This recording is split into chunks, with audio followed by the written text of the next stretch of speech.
اعوذ باللہ من الشیطان الرجیم بسم اللہ الرحمن الرحیم۔ اب جو یہ آخری حصہ ہے سورہ مبارکہ کا، اس میں بعض مضامین بہت ہی اہم ہیں بنیادی فلسفہ دین کے اعتبار سے۔ سب سے پہلی بات تو پھر آ رہی ہے وہی جو تمدنی اور معاشرتی معاملات ہوتے ہیں۔ معاشرے کے اندر کسی بری بات کا بلند آواز سے کہنا، کسی بری بات کا چرچا کرنا بالفعل کوئی اچھی بات نہیں ہے، لیکن اس میں ایک استثناء ہے۔ کسی مظلوم کا معاملہ یہ ہے کہ اس کے دل سے اگر جلے کٹے الفاظ میں نکل جائیں کسی کے لیے تو وہ اللہ کنڈون کرے گا، معاف کر دے گا۔ لا يحب اللہ الجہر بالسوء من القول، اللہ کو بالکل پسند نہیں ہے کہ کسی بات کو بلند آوازی سے کہا جائے، بری بات کو، الا من ظلم، سوائے اس کے جس پر ظلم ہوا ہے، جس کا دل دکھا ہے۔ ابھی حال ہی میں نے جمعے میں وہ شعر سنائے تھے کہ فارسی زبان کا ایک شعر ہے، بترسز آہ مظلومہ کہ ہنگام دعا کردن، اجابت از در حق بہر استقبال می آید۔ مظلوموں کی آہوں سے ڈرو کہ جب ان کی زبان سے کوئی بد دعا نکل جاتی ہے تو اس دعا کی قبولیت جو ہے وہ خود استقبال کرنے کے لیے آتی ہے عرش سے، اللہ تعالیٰ کی طرف سے۔ تو اس کا ترجمہ بھی اردو میں شعر ہی میں موجود ہے، ڈرو مظلوم کی آہوں سے جب اٹھتی ہیں سینوں سے، قبولیت ہے کرتی خیر مقدم چرخ سے آ کر۔ تو مظلوم کا مسئلہ یہ ہے کہ اس کو اس کی بھی اجازت ہے۔ وَكَانَ اللَّهُ سَمِيعًا عَلِيمًا، اللہ سب کچھ سننے والا ہے اور سب کچھ جانتا ہے، اسے معلوم ہے جس کے دل سے یہ آواز نکلی ہے وہ کتنا دکھا ہوا ہے، اس کے احساسات کتنے مجروح ہوئے۔ ان تبدوا خیرا او تخفوہ او تعفوا عن سوء فإن اللہ کان عفوا قدیرا، جہاں تک تو خیر کا معاملہ ہے تم اسے بلند آواز سے کہو، ظاہر کرو یا چھپاؤ، برابر کی بات ہے۔ اللہ تعالیٰ کے لیے خیر تو خیر ہی ہر حال میں ہے، عیاں ہو یا خفیہ ہو۔ اور تعفو عن سوء، لیکن یہ ذرا اونچا مسئلہ ہے، اور اگر تم برائی کو سے معاف کر دیا کرو۔ اب یہ اپیل کے انداز میں ہے، مظلوم سے بھی کہا جا رہا ہے کہ اگرچہ تمہیں چھوٹ ہے یہ کہ تم ان پر گرفت نہیں ہوگی، لیکن تم ایک اس سے اعلیٰ تر اور بلند تر رتبہ ہے، اسے کیوں نہیں حاصل کرتے؟ اور تعفو عن سوء، کہ تم کسی برائی سے درگزر کرو، معاف کر دو۔ فإن اللہ عفوا قدیرا، تو یقیناً اللہ تعالیٰ بھی معاف فرمانے والا ہے اور قدرت رکھنے والا ہے۔ انسان تو بسا اوقات معاف کرنے پر مجبور بھی ہو جاتا ہے، اس لیے کہ بدلہ لینے کی قدرت نہیں رکھتا۔ اللہ تو مقتدرہ ہے، قدیر ہے، وہ تو جو چاہے فوراً جو ہے دیر اینڈ دین حساب چکا دے، لیکن نہیں، پھر بھی وہ اس کے باوجود وہ معاف فرماتا ہے۔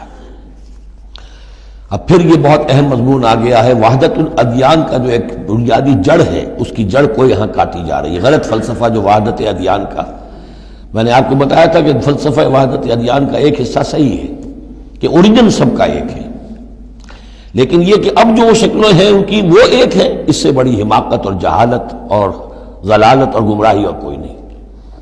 اب یہ کانٹے کی بات بتائی جا رہی ہے کہ اصل میں دین میں جس چیز کی وجہ سے یہ غلطی پیدا ہوتی ہے وہ کیا ہے؟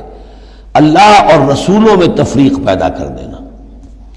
ایک ہے رسولوں میں تفریق کرنا، ایک رسول کو ماننا ایک کو نہ ماننا، ایک ہے اللہ کو علیحدہ کر دینا، رسول کو علیحدہ کر دینا۔ یہ جہالت ہے جو فتنہ انکار حدیث میں، فتنہ انکار سنت میں، اور یہ کہ بس اہل قرآن جو اپنے آپ کو سمجھتے ہیں کہ رسول کا کام تھا قرآن پہنچا دینا، اللہ خیر صلی اللہ۔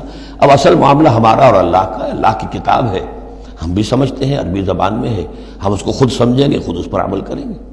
باقی رسول نے اپنے زمانے میں مسلمانوں کو اس کی جو تشریح سمجھائی تھی، ٹھیک ہے، اس وقت انہوں نے قبول کر لی، لیکن رسول کی تشریح جو ہے وہ دائمی نہیں ہے، دائمی شے صرف قرآن ہے، گویا کہ اللہ کو اور رسول کو جدا کر دیا۔ وہ بات یہاں آ رہی ہے، ان الذین یکفرون باللہ ورسلہ، یقیناً وہ لوگ جو کفر کرتے ہیں اللہ کا اور اس کے رسولوں کا، وَيُرِيدُونَ أَن يُفَرِّقُوا بَيْنَ اللَّهِ وَرُسُلِهِ، اور وہ چاہتے ہیں کہ تفریق کر دیں اللہ کے اور اس کے رسولوں کے مابین۔ یہ دین الہی بھی یہی تھا کہ بس اللہ کا دین سمجھو، رسول سے کیا نسبت ہے؟ جب رسول کی نسبت ہو جائے گا یہ دین مسیح ہے، یہ دین موسیٰ ہے، یہ دین عیسیٰ ہے، یہ دین فلاں ہے۔ اگر رسولوں کا یہ فیکٹر جو ہے، جو ڈفرینشیٹنگ فیکٹر ہے، نکال دیا جائے تو اللہ تو سب کا کامن ہے، تو دین الہی ہو گیا۔ ان الذین یکفرون باللہ ورسلہ ویریدون ان یفرقوا بین اللہ ورسلہ ویقولون نؤمن ببعض ونکفر ببعض، اور وہ یہ کہتے ہیں کہ ہم کچھ کو مانیں گے کچھ کو نہیں مانیں گے۔ یعنی اللہ کو مانیں گے، رسولوں کا ماننا ضروری نہیں ہے، اللہ کی کتاب کو مانیں گے، رسول کی سنت کا ماننا کوئی ضروری نہیں۔ وَيُرِيدُونَ أَن يَتَّخِذُوا بَيْنَ ذَلِكَ سَبِيلًا، اور وہ چاہتے ہیں کہ اس کے بین ایک راستہ نکال لیں، اللہ کو ایک طرف کر دیں، رسول کو ایک طرف کر دیں۔ اولئک ھم الکافرون حقا، یہ لوگ کٹر کافر ہیں، ان کے کافر ہونے میں کوئی شک نہیں، یہ حق کہ یہ کافر ہیں۔ وَأَعْتَدْنَا لِلْكَافِرِينَ عَذَابًا مُهِينًا، اور ہم نے ایسے کافروں کے لیے بڑا اہانت آمیز عذاب تیار کر رکھا ہے۔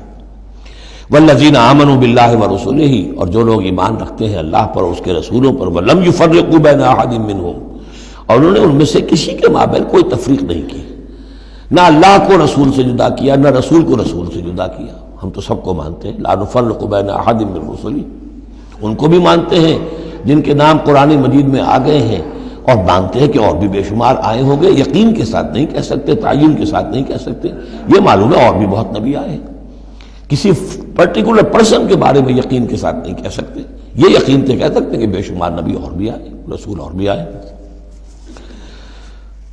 لم يفرقوا بین احد منهم اولئک سوف یؤتیہم اجورہم، یہ وہ لوگ ہیں کہ جنہیں اللہ تعالیٰ ان کے اجر عطا فرمائے گا۔ وکان اللہ غفورا رحیما، اور یقیناً اللہ تعالیٰ غفور الرحیم ہے۔ صدق اللہ العظیم۔